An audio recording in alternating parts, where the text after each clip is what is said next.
लेकिन अगर कोई आचरण संपन्न है,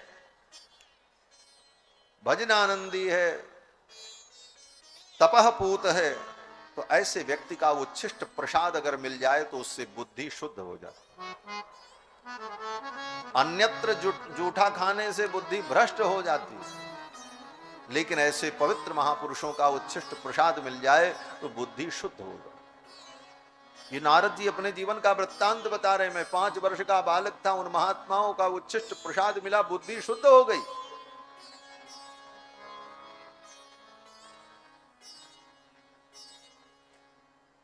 महाराज, आजकल तो लोग कहते हैं जूठा खाने से प्रेम बढ़ता। हमारा इनका बड़ा प्रेम है, हम दोनों एक ही थाली में खा लेते हैं। बोले तुम भ्रष्ट हो, ये प्रेम ओम नहीं है, ये प्रेम का ढोंग है, इसको प्रेम नहीं कहा जाता। हाँ, उसी में से हम भी खा लेते हैं, ये भी खा लेते हैं। बोले इसको प्रेम नहीं कहा जाता, ये तो भ्रष्टता है, आचारहीनता।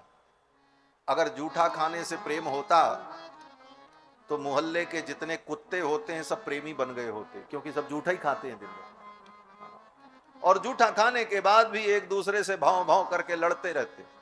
कहां प्रेम हुआ? जिस पत्तल में उस कुत्ते ने खाया उसी पत्तल में दूसरे कुत्ते ने भी खाया। और जूठा खाने से अगर प्रेम होता तो वे कुत्ते बहुत बड़े प्रेमी बन गए होते। आज तक प्रेमियों में सर्वोत्कृष्ट प्रेमियों में उनकी गणना होती। भाई कुत्ता से बड़ा कोई प्रेमी नहीं। तो जूठा खाने से प्रेम ओम नहीं होता, जूठा खाने से तो बुद्धि भ्रष्ट हो जाती। लेकिन अगर कोई भगवत भक्त है, महापुरुष है, उसका जूठा प्रसाद मिल जाए तो बुद्धि शुद्ध हो जाए, बुद्धि पवित्र हो जाए। नारद जी कहते हैं सकृत स्म भुंजे तदपास्त किल्बिषा। एक बार, हाँ, नारद जी कहते हैं जिस दिन पहले दिन मैंने उनका उच्छिष्ट प्रसाद सेवन किया उसी दिन हमारी बुद्धि शुद्ध हो गई। सकृत स्म भुंजे, एक बार, तदपास्त किल्बिषा, सारे पाप नष्ट। और एवं प्रवृत्तस्य विशुद्ध चेतसस् तद्धर्म एवात्म रुचि प्रजायते।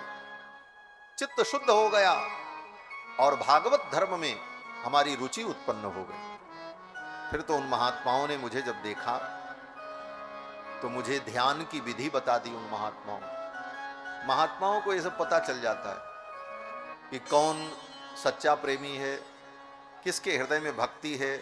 उसके व्यवहार से, आचरण से, उसकी वाणी से, उसकी मुखाकृति से महात्माओं को अनुभव हो जाता है। ये प्रेमी आदमी, ये भगवान का भक्त है, इसके हृदय में वास्तविक भक्ति है, ये महात्माओं को अनुभव हो जाता है।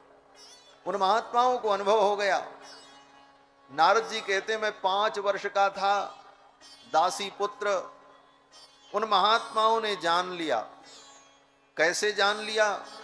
बोले तस्यैवं मेनुरक्तस्य प्रसृतस्य हतैनसः।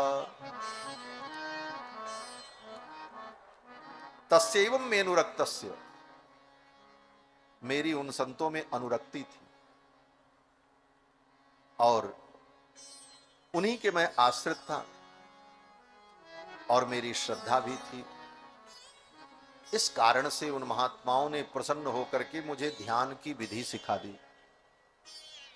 क्या हुआ?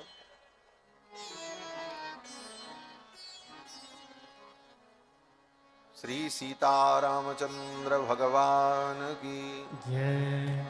2 बार भगवान नाम संकीर्तन कर लें। हरे कृष्णा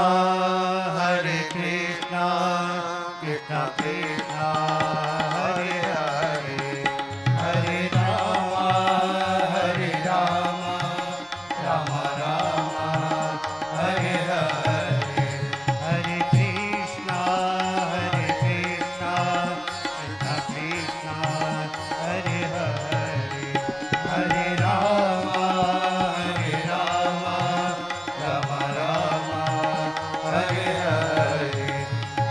कृष्णा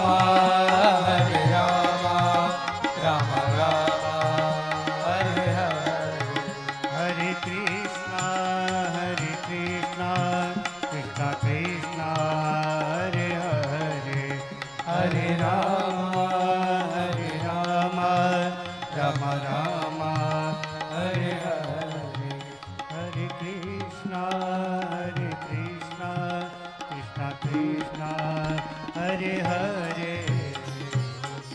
बोलो श्री गोविंद भगवान की जय जय जय श्री राधे श्याम।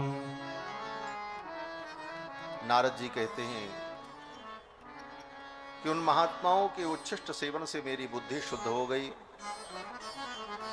और फिर उन महात्माओं ने मुझे ध्यान की विधि सिखा दी और कुछ ज्ञानोपदेश कर दिया। अब मैं भगवान का जब ध्यान करने लगा तो मुझे आनंद की प्राप्ति होने लगी। वे महात्मा लोग तो चले गए। नारद जी कहते मैं प्रतिदिन भगवान का ऐसे ही ध्यान करता था। एक दिन सायंकाल की बेला थी, मेरी मां गाय दुहने के लिए गई और सांप ने उसे काट लिया। मेरी मां की मृत्यु हो गई। एकदा निर्गताम गेहाद दुहंती निशिगाम पथि सर्पो दशत्पदा स्पृष्ट कृपणाम कालनोदितः। सर्प ने मेरी मां को काट लिया, मेरी मां की मृत्यु हो गई। मैं 5 वर्ष का था। नारद जी कहते मेरा कोई नहीं था, न भाई न पिता, एकमात्र मां थी, वो भी मर गई। मुझे बड़ा दुख हुआ। लेकिन नारद जी कहते हैं व्यास जी मेरी मां मर गई, दुख भी हुआ और मुझे प्रसन्नता भी हुई। हाँ। नारद जी कहते मेरी मां मर गई तो दुख इस बात का हुआ कि मां मुझसे प्रेम करती थी, मां का बड़ा स्नेह था, इसलिए मां चली गई, दुख हुआ। लेकिन इसको भी मैंने भगवान का अनुग्रह माना। अनुग्रहम मन्यमानः प्रातिष्ठम दिश उत्तराम। नारद जी कहते मेरी मां की मृत्यु हो गई, इसको भी मैंने भगवान का अनुग्रह माना कि ये भी भगवान की कृपा है। ये बड़ा महत्वपूर्ण बिंदु है। अभी ऐसे 2-3 बिंदु भागवत में आगे भी आते हैं, चर्चा आएगी समय पर। जीवन में जिसको बड़ी से बड़ी दुखमय घटना लोग मानते हैं, लेकिन वो हमारी बुद्धि के कारण हमें दुखमय लगता है। नारद जी कहते हैं कि हर घटना में भगवान के अनुग्रह का अगर चिंतन व्यक्ति करे तो कहीं कोई दुख नहीं। मां मर गई, इसको भी नारद जी ने भगवान का अनुग्रह माना, ये भी भगवान की कृपा है। हर रूप में, हर परिस्थिति में भगवान की कृपा का अनुसंधान करना यही भक्त का स्वरूप है। नारद जी कहते हैं भगवान ने मेरे ऊपर अनुग्रह कर दिया। बोले क्या कृपा कर दी? बोले नारद जी ने सोचा आज नहीं तो कल मां को मरना ही था, ये तो मृत्युलोक है, सब मरे। और जब तक मां की मृत्यु न होती तब तक मेरे साथ बंधन था। मां का बंधन, उस बंधन का निर्वाह करना भी धर्म ही था। लेकिन भगवान ने ऐसी कृपा की कि मुझे सब बंधन से मुक्त कर दिया। इसमें भी भगवान का अनुग्रह अनुभव किया नारद जी। अनुग्रहम मन्यमाना। नारद जी कहते मैं ऐसे ही घूमते हुए चल पड़ा। अब मां तो मर ही चुकी थी, कोई था भी नहीं। आगे जाकर के एक सरोवर में जल पीकर एक वृक्ष के नीचे बैठकर मैं भगवान का ध्यान करने लगा। ध्यान में भगवान का दर्शन हुआ और अगले क्षण ही वो ध्यान टूट गया। जब ध्यान टूट गया तो बड़ा दुख हुआ। नारद जी कहते हैं उसी समय आकाशवाणी हुई और आकाशवाणी में भगवान ने कहा कि अब तुम्हें मेरा दर्शन इस जन्म में नहीं होगा। हंतास्मिन् जन्मनि भवान मामाम द्रष्टुमिहार्हति। इस जन्म में अब तुम ध्यान में मेरा दर्शन नहीं कर पाओगे। और एक बार मैंने जो दर्शन दिया ध्यान में तुमको, वो इसलिए कि मेरे रूप के प्रति तुम्हारे अंदर लिप्सा उत्पन्न हो जाए, एक दृढ़ इच्छा उत्पन्न हो जाए, इसलिए मैंने एक बार अपने स्वरूप का दर्शन करा दिया। ये कह करके आकाशवाणी बंद हो गई। नारद जी कहते मैं 5 वर्ष का था, अब तो मेरे मन में हुआ कि इस जीवन में भगवान का दर्शन होगा नहीं। आकाशवाणी ने कह दिया तो अब ये जीवन समाप्त हो जाए तो अच्छा है, जल्दी से दूसरा जीवन मिले जिससे शीघ्रातिशीघ्र मुझे भगवान का दर्शन। नारद जी कहते हैं मुझे मरने की इच्छा उत्पन्न हुई, अब जल्दी से हम मर जाएं। मृत्यु में भी आनंद ढूंढने लगे। कहते ना, मरने से सब जग डरे, मेरे मन आनंद, कब मरिहों कब भेंटियों पूर्ण परमानंद। नारद जी कहते हैं मैं इसी प्रकार घूमता हुआ जा रहा था, तब तक आकाश में बिजली चमकी और उसी समय मेरी मृत्यु आ गई, काल आ गया। और जब मेरा शरीर छूटा तो दासी पुत्र का वो जो शरीर था वो नष्ट हुआ और अगले जन्म में मैं ब्रह्मा जी का पुत्र बनकर के प्रकट, और ब्रह्मपुत्र बनकर के जब मैं प्रकट हुआ, ब्रह्मा की गोद से मेरा प्रादुर्भाव हुआ। ये नारद जी जो है ना, ब्रह्मा जी की गोद से पैदा हुए। ब्रह्मा जी की गोद से बालक प्रकट हो गया, वही नारद जी हैं। इसके पहले नारद जी पूर्व जन्म में दासी पुत्र थे। तो नारद जी कहते हैं मैं ब्रह्मा का पुत्र बनकर के प्रकट हुआ और ये वीणा लेकर के मैं सदा भगवान का गुणगान करता रहता हूं। व्यास जी देखो मुझे, मेरे ऊपर भगवान की कितनी कृपा हुई, तो तुम भी भगवान की कृपा का अनुसंधान करो। ये सब कह करके नारद जी चले गए। व्यास जी ने 18,000 श्लोकों में भागवत पुराण की रचना की। फिर सोचने लगे किसको मैं पढ़ाऊं, ये तो परमहंसों का ग्रंथ है। तब व्यास जी को याद आया। क्या याद आया? बोले अपने पुत्र की याद आई। व्यास जी के पुत्र श्री सुखदेव भगवान है, परमहंस।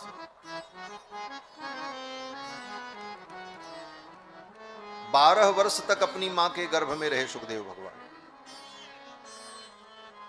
गर्भ से बाहर ही नहीं आ रहे। व्यास जी के प्रार्थना करने पर सुखदेव जी बाहर आए और बाहर आते ही जंगल की ओर चले गए। जन्म सिद्ध योगी थे सुखदेव भगवान। वेद व्यास जी रोकते रहे, बेटा रुक जाओ रुक जाओ। सुखदेव नहीं रुके, चले गए जंगल। पुत्रेति तन्मयतया तरवोभिनेदुः। व्यास जी चिल्लाते रहे पुत्र पुत्र, बेटा बेटा। नहीं रुके सुखदेव जी, चले गए। जंगल में जाकर के समाधिस्थ हो गए, समाधि में बैठ के। जन्म सिद्ध योगी। बड़ी सुंदर घटना हुई। जब सुखदेव जी जा रहे थे जंगल में और व्यास जी पीछे पीछे दौड़ रहे थे बेटा बेटा करते हुए, रास्ते में एक सरोवर पड़ा। उस सरोवर में कुछ स्त्रियां स्नान कर रही थी। सुखदेव जी चले गए। सुखदेव जी को देख करके उन स्त्रियों ने मानसिक प्रणाम निवेदन किया, लेकिन पीछे से जब वेद व्यास जी आए अपने पुत्र को ढूंढते ढूंढते, तो वेद व्यास जी को देखते ही वो स्त्रियां फटाफट अपने वस्त्र को धारण करने लगी, लज्जित हो गईं। व्यास जी कुछ नहीं बोले, चले गए। उधर से जब व्यास जी लौट करके आए, सुखदेव जी तो आए नहीं, सुखदेव जी तो समाधि में बैठे। वेद व्यास जी जब उधर से लौट रहे थे तब तक वो स्त्रियां मिल गईं। तो व्यास जी ने उन स्त्रियों से कहा सुनो सुनो, एक बात बताओ। बोले क्या? बोले मेरा जवान बेटा 16 साल का, हट्टा कट्टा, और वह भी युवा, निर्वस्त्र नग्न। सुखदेव जी के तन पर एक कपड़े भी नहीं थे, दिगंबर दिगंबर।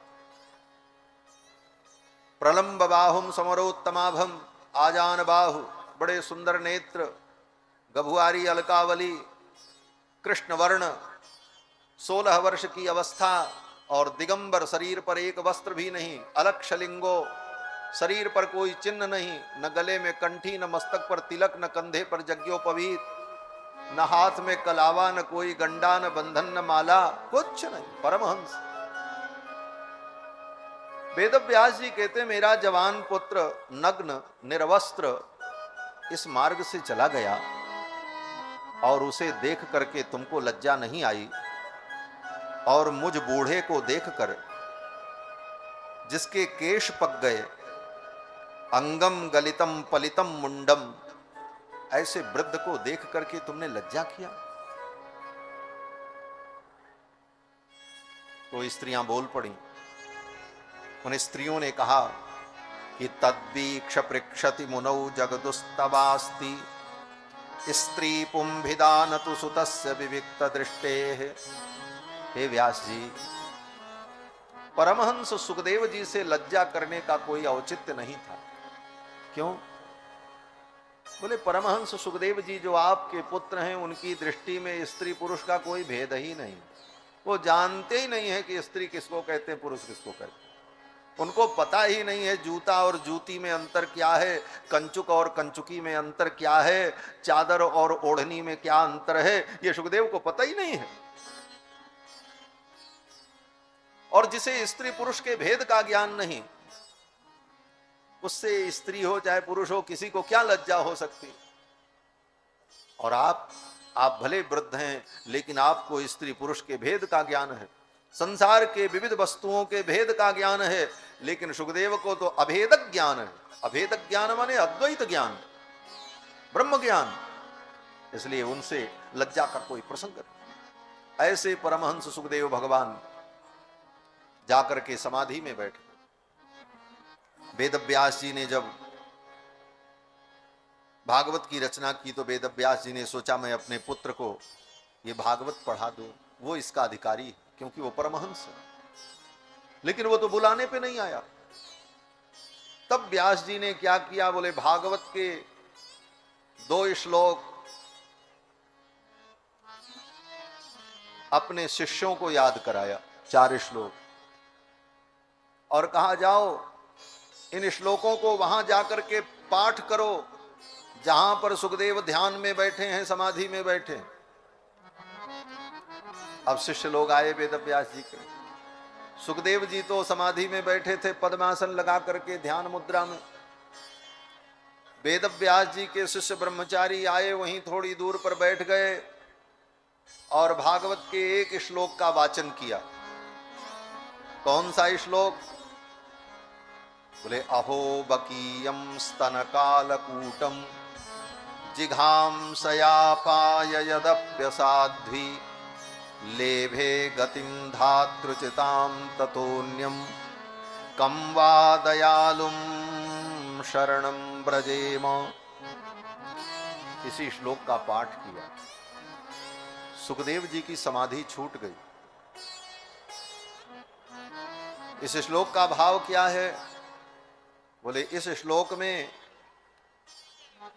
उस प्रसंग का वर्णन है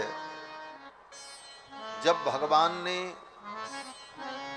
6 दिन के कन्हैया कृष्ण ने पूतना का दूध पीते पीते पूतना के प्राण को भी पी लिया और पूतना को भगवान ने मोक्ष प्रदान कर दिया।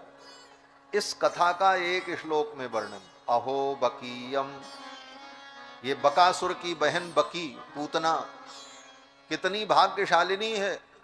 अहो बकीयम स्तन कालकूटम, अपने स्तन में कालकूट विष लगाकर जिघाम सया, कृष्ण को मारने के लिए जिघांसा से अपना दूध पिलाया। जिघाम सया पाय यदप्य साध्वी, ये कोई बहुत अच्छी नहीं थी, असाध्वी, साध्वी नहीं थी, असाध्वी थी। लेकिन भगवान ने, बोले भगवान ने उस पूतना को परम गति दे दी, माता की गति प्रदान कर दी। कमवा दयालुम शरणम ब्रजेम, ऐसे दयालु भगवान को छोड़कर हम किसकी शरण में जाएं। इस श्लोक को सुनते ही सुखदेव जी उठकर के खड़े हो गए। सुखदेव जी ने कहा और सुनाओ। वो परमात्मा इतना दयालु है, उसके अंदर दया करुणा नाम के गुण भी हैं। मैं तो आज तक यही समझ रहा था कि वो तो निर्गुण निराकार निर्विकार शुद्ध बुद्ध मुक्त कूटस्थ है, लेकिन उसके अंदर करुणा दया कृपा प्रेम जैसे दिव्य गुण विद्यमान हैं, ये तो मैंने आज जाना। सुखदेव जी ने कहा और सुना। शिष्यों ने दूसरा श्लोक सुनाया। दूसरे श्लोक में भगवान के स्वरूप का वर्णन किया। अभी तो गुण का वर्णन हुआ, भगवान कितने दयालु हैं, भगवान कितने कृपालु हैं। अब गुण के बाद रूप का जब वर्णन किया तो रूप भी कौन सा रूप?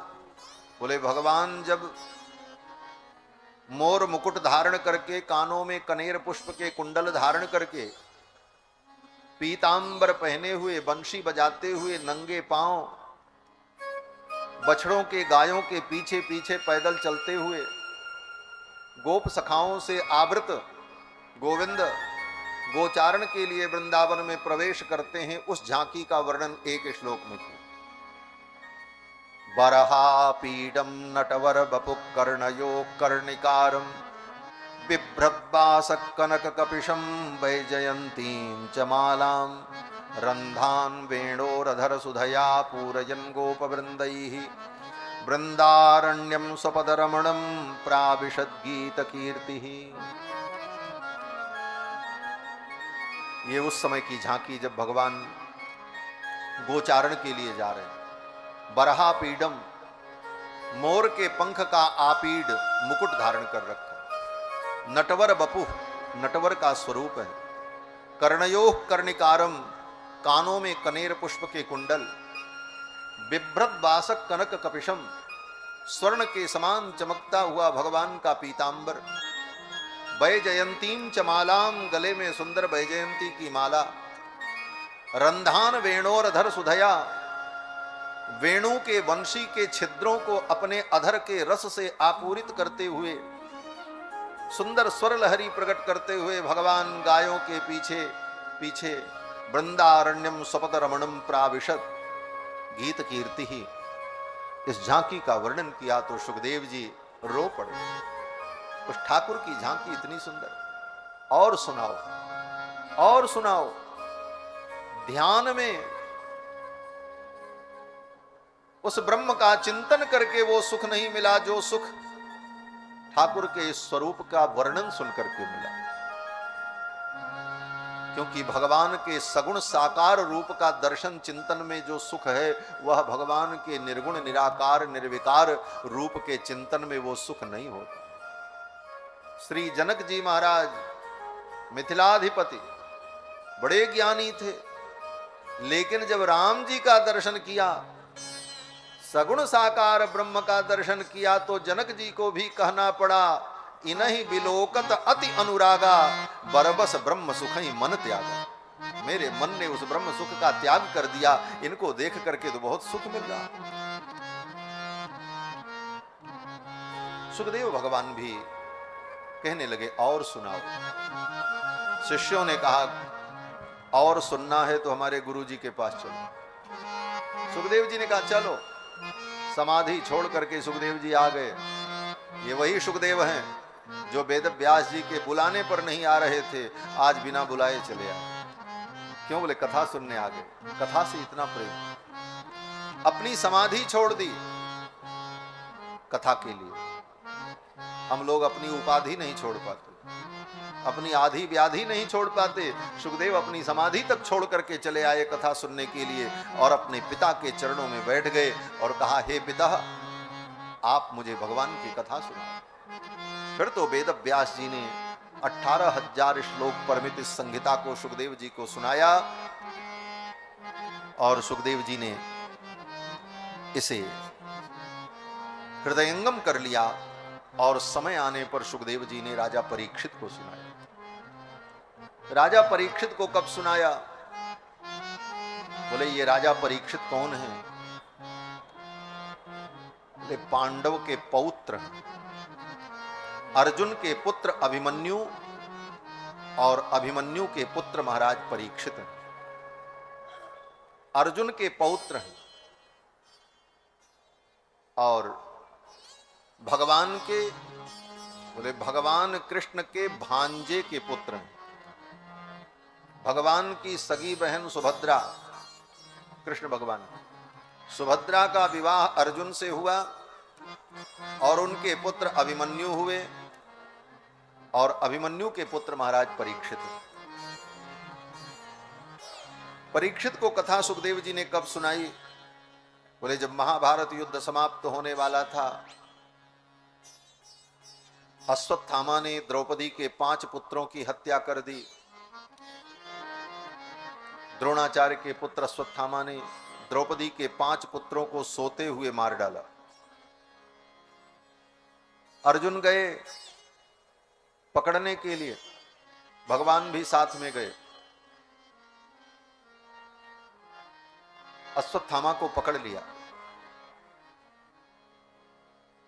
उसी समय भगवान ने अर्जुन से कहा, अर्जुन इस अश्वत्थामा को मार डालो, इसने तुम्हारे 5 पुत्रों को मारा है, द्रौपदी के 5 पुत्रों को मारा। तदसौ बध्यताम पाप आततायात्म बंधुहा भरतुश्च विप्रियम वीर, इसने बहुत अनर्थ किया है, इसे मार दो। लेकिन अर्जुन ने भगवान के कहने पर भी अश्वत्थामा को नहीं मारा। ये बड़ा गंभीर प्रश्न है। भगवान की हर बात अर्जुन मानते हैं, भगवान जो कहते हैं अर्जुन वही करते हैं। लेकिन भगवान ने कहा अर्जुन इसे मार दो, तदसौ बध्यताम पाप, ये पापी है, इसे मारो। लेकिन अर्जुन ने इस बात को नहीं माना, अश्वत्थामा को नहीं मारा, अपितु बांध करके अश्वत्थामा को लेकर के आए। क्यों नहीं मारा? भगवान की आज्ञा नहीं मानी। तो वेदव्यास जी लिखते हैं कि भगवान अर्जुन की परीक्षा ले रहे थे। क्या परीक्षा ले रहे थे? बोले अर्जुन की धर्म की निष्ठा कितनी दृढ़ है, इसकी परीक्षा भगवान ले रहे थे। एवं परीक्षिता धर्मम पार्थ कृष्णेन नोदितः नैच्छद हंतुम गुरुसुतम यद्यप्यात्महनम महान। अर्जुन के धर्म निष्ठा की परीक्षा भगवान ले रहे थे। देखो, आपत्ति काल में भी जो व्यक्ति धर्म का पालन करता है वही धर्मात्मा होता है। धीरज धर्म मित्र अरुणारी, आपद काल परखिए चारी। और आपत्ति काल में व्यक्ति धैर्य छोड़ दे, नियम छोड़ दे, ये वास्ता दे करके कि हम तो आपत्ति विपत्ति में थे, उस समय बुद्धि काम नहीं की, ये स्थिति थी, बोले वो गलत बात। अर्जुन जान गए भगवान मेरी परीक्षा ले रहे हैं, अभी मैं मार दूंगा इसको, तब भगवान कहेंगे देखो तुमने ब्राह्मण की हत्या कर दी, ब्रह्म हत्या कर दी। और ब्रह्म हत्या बोले ब्रह्म बंधुर न हंतव्य, ब्राह्मण अगर बंधु भी हो, वही जो अभी शब्द आया था द्विज बंधु, भले उसके अंदर ब्राह्मण का कोई गुण न हो, द्विज मात्र हो, लेकिन वह भी अबध्य है, उसे मृत्युदंड नहीं दिया जाता। ये भगवान की आज्ञा। अर्जुन की भगवान परीक्षा ले रहे थे, अर्जुन परीक्षा में सफल हुए, बांध करके अश्वत्थामा को लेकर के आए। अभी तो अर्जुन के धर्म की परीक्षा हुई है, अब तो अर्जुन की पत्नी द्रौपदी के धर्म की परीक्षा होने जा रही। भगवान भी साथ में है, अश्वत्थामा को बांध करके ले आए और ज्यों ही ला करके रथ से उतार करके खड़ा किया, तथा हृतम पशुवत पाश बद्धम अवांग मुखम कर्म जुगुप्सितेन। अश्वत्थामा के हाथ बंधे हुए थे, रथ से उतार करके अर्जुन ने अश्वत्थामा को जब द्रौपदी के सामने खड़ा किया तो अवांग मुखम कर्म जुगुप्सितेन, अपने किए हुए पाप कर्म के कारण अश्वत्थामा की आंखें झुक गईं। अवांग मुखः, द्रौपदी से आंख नहीं मिला पा रहे थे अश्वत्थामा, क्योंकि द्रौपदी के 5 पुत्रों को मारा था अश्वत्थामा, सोते हुए पुत्रों का गला काट लिया। लेकिन इसके बाद भी अब द्रौपदी की धर्मनिष्ठा देखो, जिसने 5 पुत्रों को मारा है वो सामने खड़ा है, बंधा खड़ा है, कुछ कर नहीं सकता वो, और करना भी चाहे तो अर्जुन जैसे धनुर्धर और त्रिलोकी के स्वामी भगवान कृष्ण खड़े हैं, वो ची नहीं कर सकता, हिल नहीं सकता।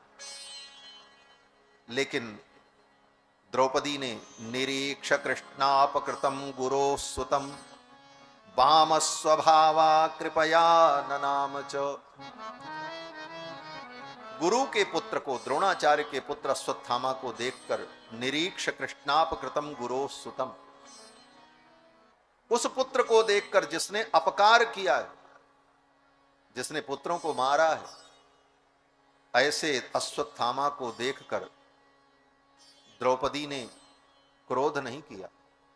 द्रौपदी ने अश्वत्थामा को अपशब्द नहीं कहा, अपितु कृपया ननाम च, द्रौपदी ने अश्वत्थामा के चरणों में प्रणाम किया। 5 पुत्र को जिसने मारा है उसको द्रौपदी प्रणाम कर रही है। श्रद्धा पूर्वक द्रौपदी ने प्रणाम किया। यहां पर वेद व्यास जी ने एक शब्द लिखा द्रौपदी के लिए, वामस स्वभावा। वामस स्वभावा माने सुंदर स्वभाव वाली, जिसका स्वभाव कितना सुंदर है। द्रौपदी ने प्रणाम किया, और प्रणाम ही नहीं, द्रौपदी को सहन नहीं हो रहा था कि अश्वत्थामा को अर्जुन ने बांध रखा। द्रौपदी ने कहा इनको छोड़ दो। मुच्यताम उच्यताम एष ब्राह्मणो नितराम गुरुहु, इनको छोड़ दो, ये ब्राह्मण है, ये पूजनीय है। अर्जुन ने कहा तुम्हारे 5 पुत्रों को इसने मारा है। द्रौपदी ने ये नहीं सुना।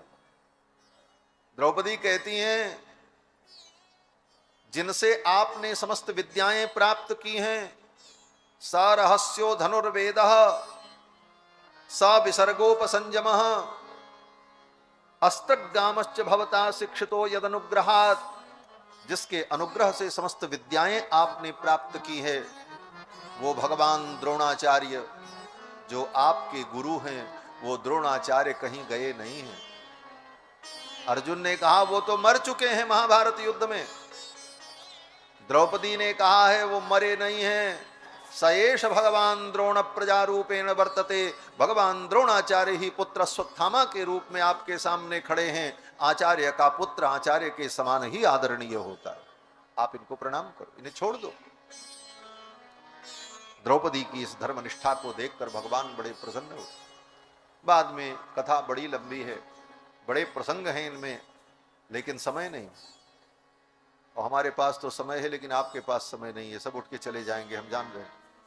हमको कोई बात नहीं, हम तो अभी 9-10 बजे तक ऐसे ही सुनाते रहेंगे आपको, और शायद आपको सुनने में उतना आनंद ना आता हो, लेकिन हमको तो सुनाने में ही आनंद आता है। ये भगवान की लीलाएं इतनी आनंदमयी हैं महाराज, इनमें हमारा मन और चित्त लग जाए तो हमारा चित्त अंतःकरण पवित्र हो। भगवान ने अर्जुन को संकेत किया। अर्जुन ने अश्वत्थामा की मणि निकाल ली मस्तक की, अश्वत्थामा को छोड़ दिया। लेकिन जाते जाते अश्वत्थामा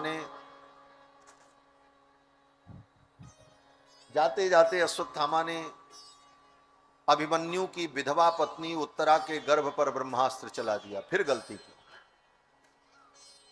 अश्वत्थामा ने सोचा द्रौपदी के 5 पुत्र महाभारत में मारे गए, अब अभिमन्यु की विधवा पत्नी जो उत्तरा है उसके गर्भ में जो बालक है वही एकमात्र पांडव के कुल का बीज बचा हुआ है। अगर वो भी नष्ट हो जाए तो पांडव का वंश समाप्त हो जाए। इस पृथ्वी को अपांडवमिदं कर्तुम द्रोणेरस्त्रमबुध्यत, पांडव वंश को नष्ट करने के लिए अश्वत्थामा ने उत्तरा के गर्भ पर ब्रह्मास्त्र चला दिया। उसी समय भगवान द्वारिका जाने की तैयारी कर रहे थे। महाभारत युद्ध हो चुका था। उत्तरा के गर्भ में भयंकर ज्वाला उत्पन्न हुई। उत्तरा दौड़ पड़ी, आकर के भगवान के चरणों में गिर करके उत्तरा ने प्रार्थना की, पाहि पाहि महायोगिन देव देव जगतपते, हे जगतपति मेरे इस गर्भ को बचा लो। कामम दहतु माम नाथ मामे गर्भो निपात्यताम, ये ब्रह्मास्त्र मुझे मार दे लेकिन मेरा ये गर्भ बच जाए, इस गर्भ को बचा लो। भगवान ने कहा उत्तरा ये गर्भ अगर बच भी जाए और तू मर जाए तो फिर तुझे क्या मिलेगा? तू स्वयं मर जाना चाहती है लेकिन इस गर्भ को बचाना चाहती, इस गर्भ से तुझे क्या प्रेम है? उत्तरा ने कहा, गोविंद मुझे गर्भ से प्रेम नहीं है, मुझे तो प्रेम आपके चरणों में। उत्तरा ने कहा, अगर ये गर्भ नष्ट हो जाएगा तो हे गोविंद आपको कलंक होगा। आने वाली पीढ़ियां कहेंगी जिस पांडव वंश की रक्षा के लिए भगवान ने अवतार लिया था वो पांडव वंश इस धरा से सदा के लिए समाप्त हो गया, आपकी ईश्वरता पर कलंक हो जाएगा। इसलिए मैं नहीं चाहती कि आपके लोक मंगल पावन चरित्र पर कोई कलंक हो, इसलिए इस गर्भ को आप बचा लो। भगवान ने अंगुष्ठ मात्र रूप धारण किया और उत्तरा के गर्भ में प्रविष्ट हुए और ब्रह्मास्त्र से मरे हुए उस गर्भ को पुनः भगवान ने जीवित कर दिया। वही महाराज परीक्षित हैं जिनको गर्भ में जाकर के भगवान ने जीवित किया, जो मर चुके। उत्तरा के गर्भ में जाकर के भगवान जब आए तो चलते चलते भगवान कुंती के पास पहुंचे। कुंती बुआ को प्रणाम किया और भगवान ने कहा, बुआ जी कोई इच्छा हो तो बताओ, अब मैं द्वारिका जा रहा हूं, आपके पुत्रों का राज्य स्थापित हो गया, मेरे लिए क्या आज्ञा है? तो कुंती बुआ ने कहा, प्रभु आप मुझे एक वरदान दे दो। भगवान ने कहा, मांगो। कुंती बुआ ने कहा कि हे कृष्ण यही वरदान दे दो कि मेरे ऊपर बार बार विपत्तियां आती रहे। इतने लोग बैठे हैं यहां, अगर कोई कहे कि आप मंदिर में जाओ और भगवान से विपत्ति मांगो तो किसी का साहस नहीं होगा कि भगवान से विपत्ति मांगो। और आज तक के इतिहास में किसी भक्त ने भगवान से विपत्ति मांगी भी नहीं। दुख की निवृत्ति सबने मांगी लेकिन विपत्ति किसी ने नहीं मांगी। एक मात्र ऐसी भक्त हैं कुंती, ऐसी भक्ता हैं कुंती कि कुंती बुआ भगवान से कहती, विपदः सन्तु नः सस्वत् तत्र तत्र जगद्गुरु। हे जगद्गुरु आप कृपा करो मेरे ऊपर विपत्तियां आती रहे, मुझे विपत्तियां प्राप्त हों। भगवान ने कहा, इतनी विपत्तियां आई तुम्हारे ऊपर, पुत्रों पर, इन विपत्तियों से पेट नहीं भरा? तो कुंती बुआ ने कहा, इन विपत्तियों का महत्व मैं जानती हूं। कुंती बुआ कहती, ये विपत्तियां आपके दर्शन की योग्यता प्रदान करती हैं। भवतो दर्शनम यत् स्यात् अपुनर्भव दर्शनम।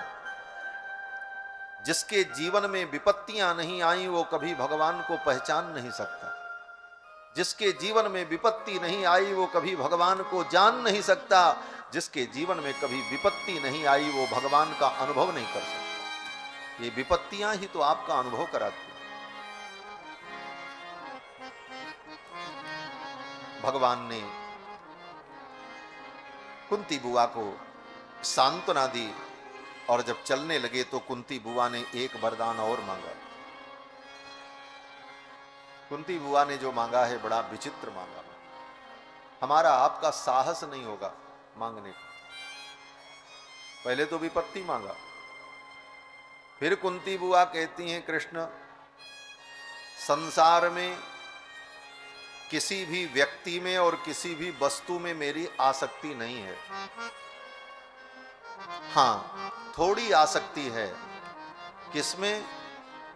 बोले ये मेरे जो पुत्र हैं इनमें, क्योंकि इनके पिता कभी रहे नहीं, पिता का स्नेह इनको मिला नहीं, मैंने ही पाला पोसा। और नकुल सहदेव की जो मां थी वो भी मर गई। इन्हें तो माता पिता दोनों का स्नेह नहीं मिल पाया और मेरे पुत्रों ने जीवन में बहुत दुख पाए। अब तो इन्हें सब कुछ मिल चुका है, लेकिन इन पुत्रों के प्रति मेरे हृदय में जो थोड़ा प्रेम है, ऐसे तो नहीं है, मैंने उस प्रेम को भी समाप्त कर दिया है। लेकिन इन पुत्रों के प्रति जो मेरे हृदय में थोड़ा भी प्रेम किसी कोने में बचा है, तो हे कृष्ण उस प्रेम को भी तुम नष्ट करके यहां से जाओ। आज लोग भगवान से मांगते हैं बेटा बेटी में हमारा प्रेम भरा रहे।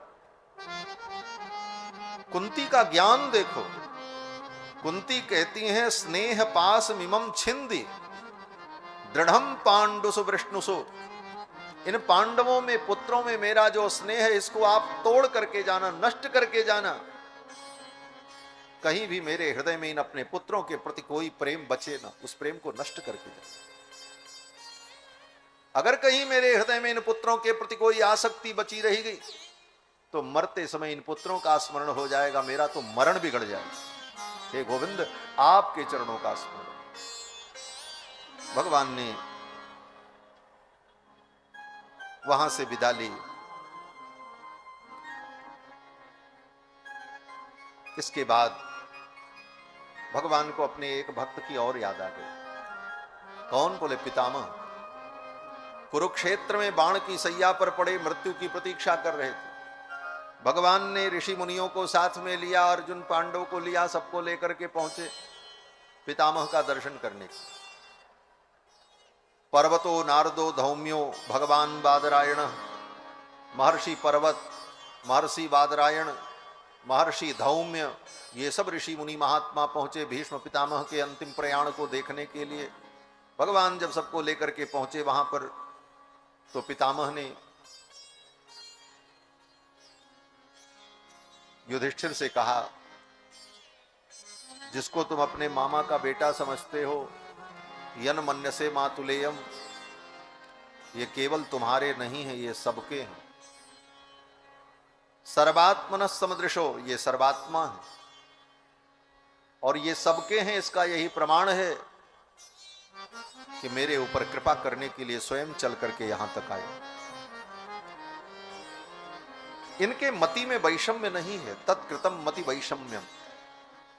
पितामह कहते हैं ये समदर्शी हैं और मेरे ऊपर कृपा करने के लिए स्वयं चल करके यहां आए।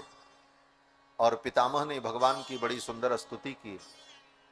11 श्लोकों में पुष्पिताग्रा छंद में पितामह ने भगवान की स्तुति की, अपनी मति को, अपनी गति को, अपनी बुद्धि को भगवान के चरणों में लगा दिया और भगवान का स्मरण करते हुए पितामह ने अपने प्राणों का त्याग किया है।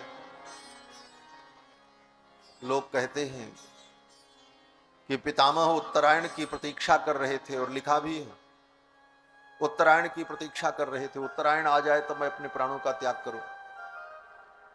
लेकिन कौन से उत्तरायण? बोले सूर्य उत्तरायण हो जाए वो तो ठीक है, लेकिन वास्तव में पितामह भगवान कृष्ण की प्रतीक्षा कर रहे थे। कृष्ण आ जाएं तो उनके सामने मैं उन्हें देखते देखते अपने प्राणों का त्याग करूं। ये कृष्ण ही पितामह के उत्तरायण हैं। क्यों उत्तरायण हैं? बोले भक्त वत्सल कृष्ण उत्तरा के गर्भ में जाकर मरे हुए बालक को जीवित करके आ रहे हैं, इसलिए उत्तरायण है। अभिमन्यु की विधवा पत्नी उत्तरा के गर्भ में प्रविष्ट होकर उत्तरा के मरे हुए गर्भस्थ शिशु को पुनर्जीवित करके भक्त वत्सल आ रहे हैं, इसलिए ये उत्तरायण हैं। इस उत्तरायण की प्रतीक्षा कर रहे थे पितामह। मेरा उत्तरायण तो कृष्ण है, कृष्ण आ जाए मैं अपने उत्तरायण को देख लूं तो मैं भी यहां से प्रयाण करूं। भगवान आए, भगवान का दर्शन किया, स्तुति की, भगवान के 1000 नाम का उच्चारण किया जिसका नाम विष्णु सहस्त्र नाम है। और फिर पितामह ने अपने प्राणों का त्याग किया। आकाश से देवताओं ने पुष्प वर्षा की, जय जयकार की, पितामह को परम गति की प्राप्ति हुई। फिर तो भगवान द्वारिका पधारे, महाभारत युद्ध हो चुका था। इधर युधिष्ठिर का साम्राज्य स्थापित हुआ। महाराज धर्मराज युधिष्ठिर ने 3 अश्वमेध यज्ञ किया और फिर जब कई वर्ष बीत गए, इधर राजा बनने के बाद परीक्षित का जन्म होता है। परीक्षित के जन्म पर पांडवों को बड़ी खुशी हुई, पौत्र की प्राप्ति हुई। पुत्र तो सब मर ही चुके थे, पौत्र मिला, वो भी एक, बड़ी खुशी हुई। और इधर भगवान द्वारिका पधारे। कुछ दिनों बाद धर्मराज युधिष्ठिर ने अर्जुन को भेजा, आप द्वारिका जाओ और भगवान का संदेश लेकर के आओ। बहुत दिन हुआ द्वारिकाधीश का कोई संदेश नहीं मिला। अर्जुन द्वारिका पहुंचे, उसी समय भगवान ने अपनी लीला को पूर्ण किया है। सारी द्वारिका पूरी समुद्र में डूब गई। भगवान के वंश के जितने लोग थे आपस में लड़कर के मर गए। भगवान की जो पत्नियां थीं वो भगवान के पीतांबर पादुकादि को लेकर के सती हो गईं। अर्जुन रोते बिलखते द्वारिका से लौट करके जब हस्तिनापुर वो इंद्रप्रस्थ आए, उनकी दशा को देखकर युधिष्ठिर ने पूछा क्या हुआ। अर्जुन ने सब कुछ बताया। जिन भगवान की कृपा से महाभारत में हमें विजय मिली वे भगवान हमें छोड़कर चले गए। ये सुन करके पांडव भी बड़े दुखी हुए। युधिष्ठिर, भीम, नकुल, सहदेव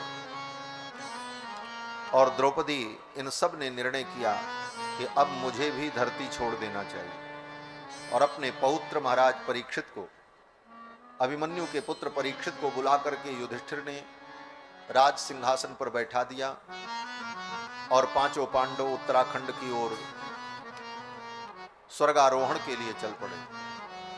आभूषण इत्यादि उतारकर श्वेत वस्त्र धारण करके खुले केश नंगे पांव पांचों पांडव और द्रौपदी चल पड़े।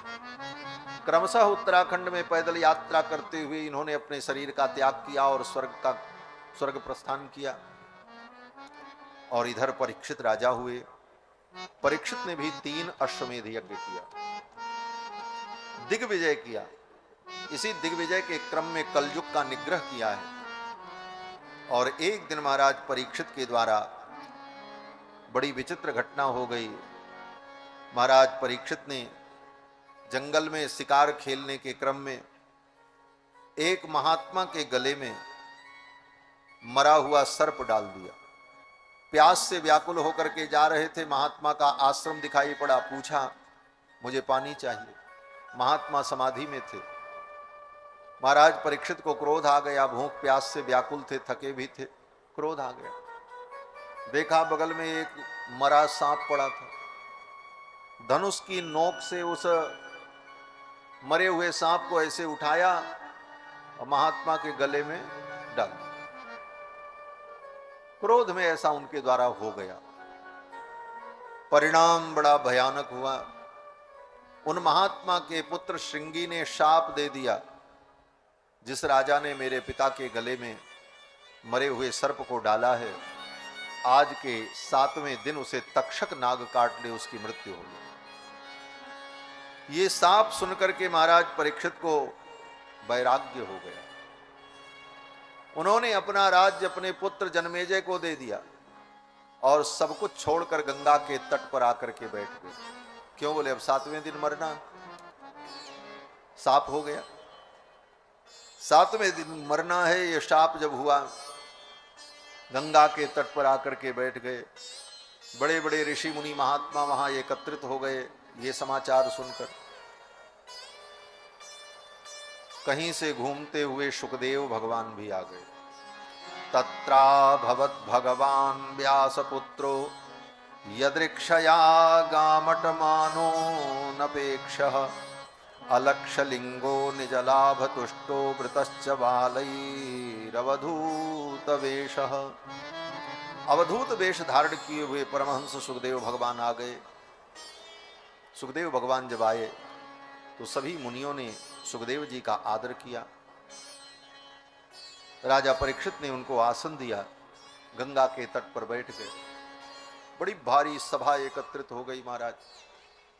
बड़े बड़े ऋषि मुनि बैठे थे। राजा परीक्षित ने सोचा मैं इन्हीं से पूछूं, और महाराज परीक्षित ने पूछा। सुखदेव जी से कहा, हे मुनिवर, अब मैं आपसे ये पूछना चाहता हूं कि एक मरने वाले व्यक्ति को क्या करना चाहिए। अतः पृच्छामि संसिद्धिम योगिनाम परमम गुरुम पुरुषस्येह यत् कार्यम म्रियमाणस्य सर्वथा। एक म्रियमाण पुरुष को, एक मरने वाले व्यक्ति को क्या करना चाहिए, ये मैं जानना चाहता हूं। और इसी प्रश्न का उत्तर सुखदेव जी ने दिया है। एक प्रश्न है बस। क्या प्रश्न है? बोले मरने वाले व्यक्ति को क्या करना चाहिए, क्या सुनना चाहिए, किसका ध्यान करना चाहिए, क्या करना चाहिए। मूल रूप से प्रश्न एक ही है, मरने वाले व्यक्ति को क्या करना चाहिए। और इसी प्रश्न का उत्तर श्रीमद् भागवत महापुराण की कथा सुखदेव जी ने राजा परीक्षित को सुना डाली। यही प्रश्न हमारा आपका भी प्रश्न है। हमको आपको भी मरना है, हम ही आप परीक्षित हैं और हमको आपको भी मरना है और 7 दिन के अंदर मरना है।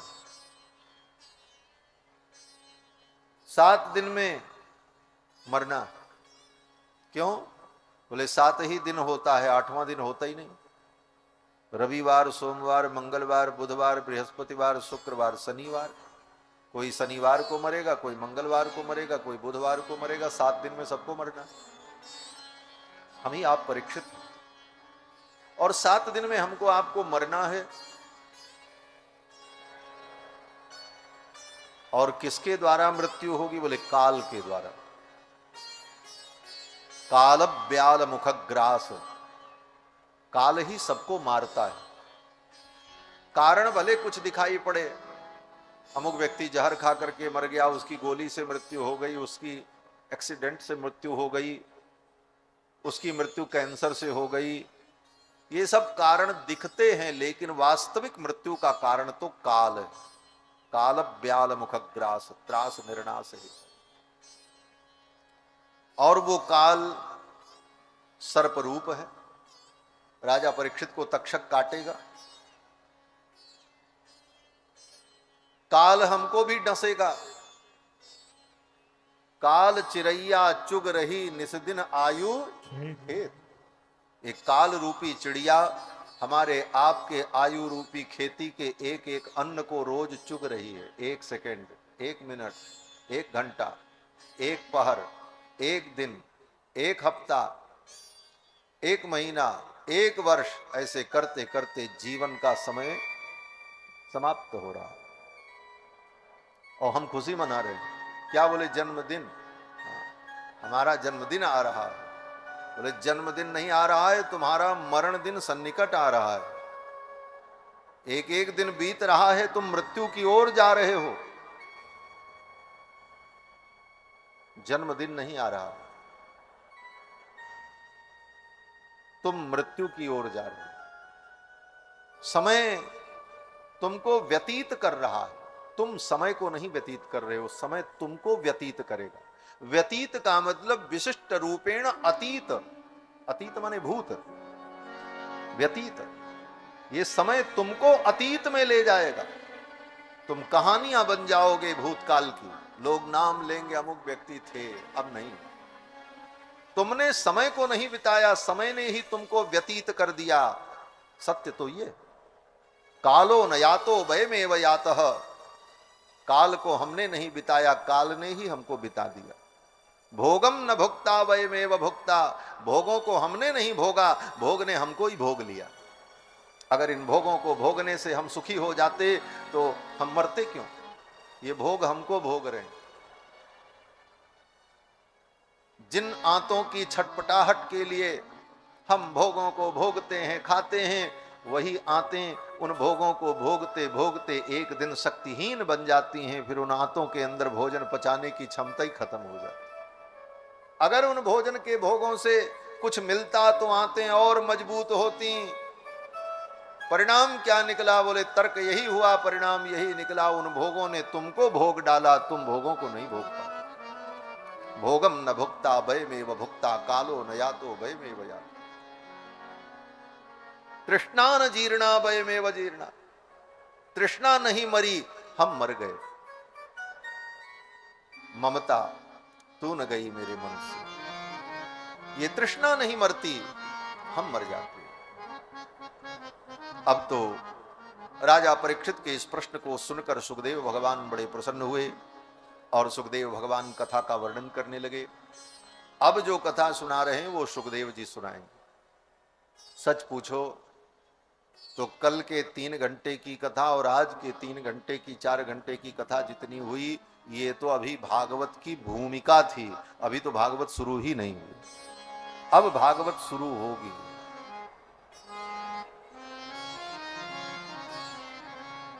और भूमिका अगर अच्छी हो तो ग्रंथ जल्दी समझ में आ जाता है। इसीलिए हर ग्रंथ के पहले भूमिका और प्राक कथन लिखा रहता, पूर्ववाक, जिसमें ग्रंथ का सारांश निर्देशित कर दिया जाता। तो ये तो भूमिका थी। अब आगे सुखदेव भगवान राजा परीक्षित को सुना रहे हैं और अंत तक सुखदेव जी राजा परीक्षित को सुनाएंगे। सर्वप्रथम सुखदेव जी ने राजा परीक्षित को जीवन की अनित्यता का बोध कराया। ये जीवन अनित्य है। 100 वर्ष की औसत आयु लेकर के इस दुनिया में आए थे, जिसमें आधा तो सो करके बीत जाता है। निद्रया ह्रियते नक्तम व्यवायेन च वावयः दिवाचार्थे हया राजन कुटुंब भरणेन च। हे राजन, दिन तो कुटुंब का भरण पोषण करने में, पेट भरने की व्यवस्था करने में बीत जाता है, रात सो करके बीत जाती है, और यही करते करते जीवन बीत जाता है। निद्रया ह्रियते नक्तम, रात बीत गई सो करके, और रात में अगर जगे भी तो अच्छे काम के लिए नहीं जगे, चोरी के लिए, भोग के लिए, कुकर्म के लिए, इसीलिए जगे। निद्रया ह्रियते नक्तम व्यवायेन च वावयः दिवाचार्थे हया राजन कुटुंब भरणेन च, और दिन बीत गया कुटुंब का भरण पोषण करने, इसी में सारी उम्र चली गई। चली जा रही है उम्र धीरे धीरे, बचपन भी बीता, जवानी भी बीती, बुढ़ापे का होता असर धीरे धीरे, बुढ़ापा। और हम आत्म कल्याण के विषय में सोच नहीं पाए, तो करना क्या? सुखदेव जी कहते हैं, राजन, जीवन का परम लाभ यह है कि मरने के पहले इतना साधन कर लो, इतना चिंतन कर लो, इतना विचार कर लो, इतना सुन लो, इतना समझ लो कि जब तुम्हारी मृत्यु आवे उस समय न बेटे की याद आए, न बेटी की याद आए, न बैंक बैलेंस की याद आए, न तिजोरी की चाबी याद आए, अपितु मरते समय प्रसन्नता पूर्वक हम भगवान को याद करते हुए इस दुनिया से चले जाए। ये जीवन की उपलब्धि है। यही प्रथम उपदेश सुखदेव जी ने दिया है, और यही अंत में फिर कहेंगे सुखदेव जी पूरी कथा सुनाने के बाद। जन्म लाभ पर पुंसाम अंते नारायण स्मृति ही। जीवन का परम लाभ यही है कि अंतिम समय में भगवान नारायण की स्मृति हो जाए। मरते समय नारायण का स्मरण करके हम अपने प्राणों का त्याग कर दें, यही जीवन का परम लाभ है, यही जन्म का लाभ है। जन्म लाभ पर पुंसाम। जन्म का लाभ ये नहीं है कि हमने कितने बड़े पद पाए, जन्म का लाभ ये नहीं है कि हमने कितनी प्रतिष्ठा पाई, जन्म का लाभ ये नहीं है कि हमने कितना कमाया और कितना गंवाया। इस मानव जन्म का परम लाभ यही है कि जब मरने का समय आ जाए उस समय गोविंद का ध्यान आ जाए। इसीलिए भक्त प्रार्थना करते हैं, इतना तो करना स्वामी जब प्राण तन से निकले। इतना तो करना स्वामी जब प्राण तन से निकले। इतना तो करना स्वामी जब प्राण तन से निकले। गोविंद नाम लेकर जब प्राण तन से निकले। गोविंद नाम लेकर जब प्राण तन से निकले। श्री गंगा जी का तट हो यमुना कमल सी बट हो, श्री गंगा जी का तट हो, यमुना कमल सी बट हो, मेरा सावरा निकट हो, मेरा सावरा निकट हो, तब प्राण तन से निकले, ओ मेरा सावरा निकट हो, तब प्राण तन से निकले, इतना तो करना स्वामी, तब प्राण तन से निकले, श्री वृंदावन स्थल हो, मेरे मुख में तुलसी दल हो, श्री वृंदावन स्थल हो, मेरे मुख में तुलसी दल हो, विष्णु चरण का जल हो, विष्णु चरण का जल हो, सब प्राण तन से निकले, विष्णु चरण का जल हो, सब प्राण तन से निकले, इतना तो करना स्वामी, सब प्राण तन से निकले, गोविंद नाम लेकर, गोविंद नाम लेकर, तब प्राण तन से निकले, गोविंद नाम लेकर, तब प्राण तन से निकले, इतना तो करना स्वामी, जब प्राण तन से निकले, जब प्राण तन से निकले, जब प्राण तन से निकले। मरते समय भगवान का स्मरण हो जाए, गंगा जी का तट हो, मेरा सांवरा निकट हो। गंगा जी का तट तो राजा परीक्षित को प्राप्त ही है, परीक्षित गंगा के तट पर ही। मरते समय विष्णु जी के चरण का विष्णुदक जल हो, विष्णु चरणोदक हो, गंगा तो विष्णु पादोदका है।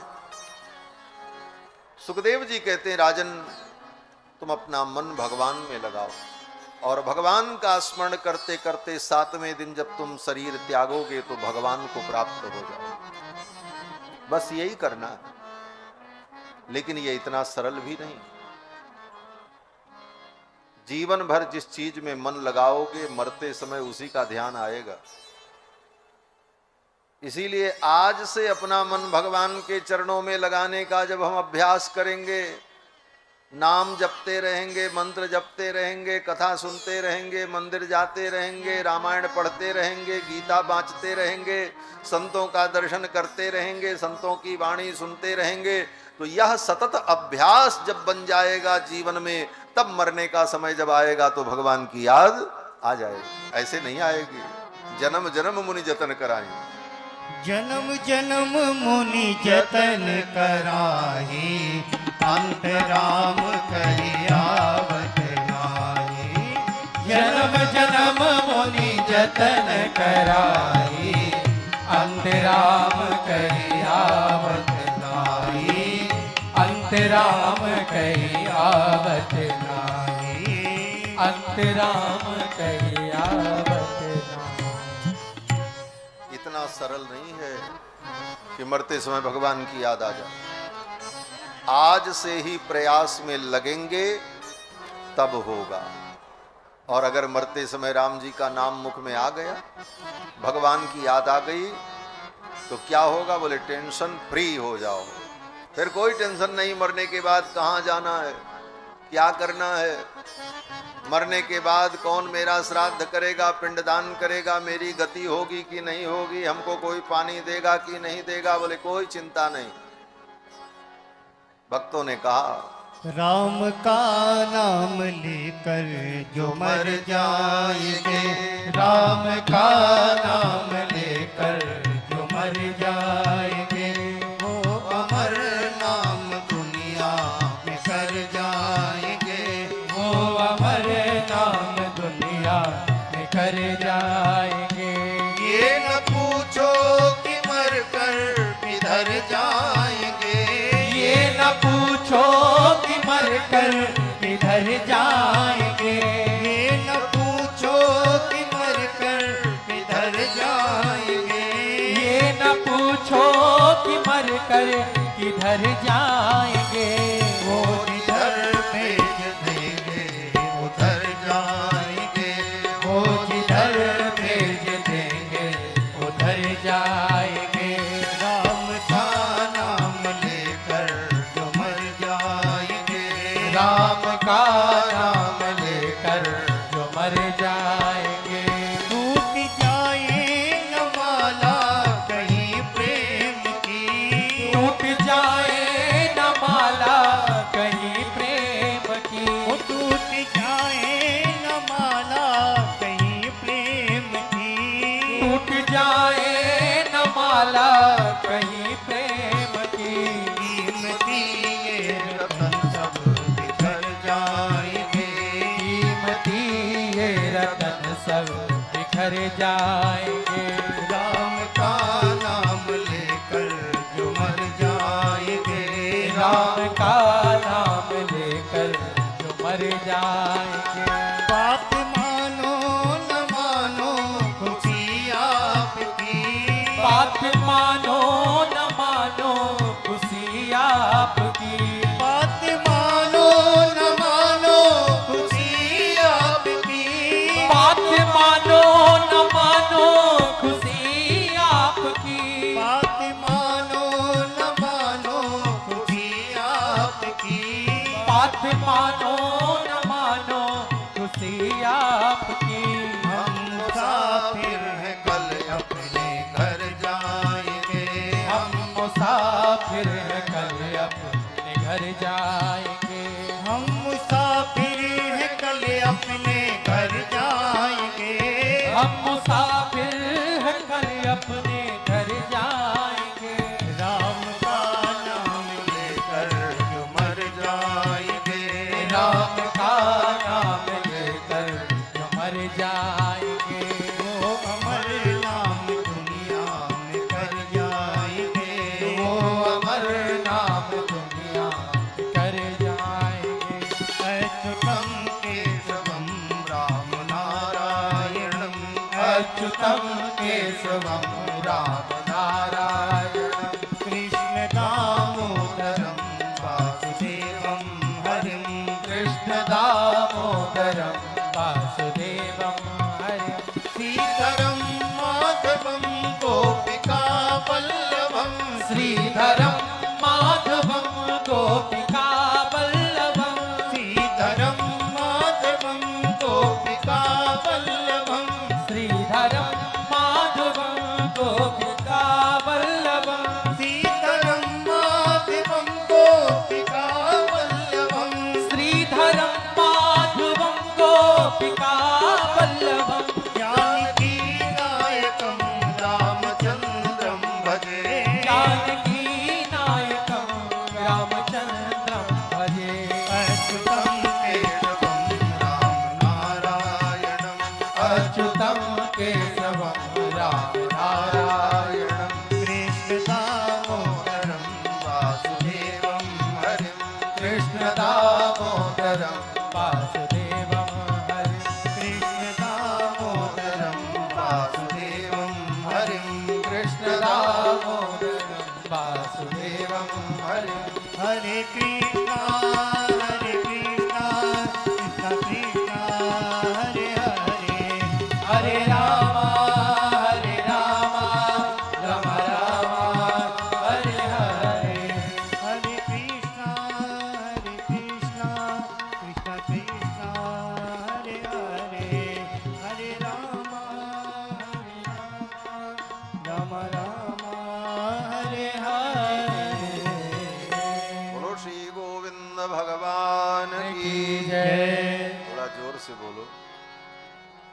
तो सुना करके थक गए और आप बोलने में कमजोरी।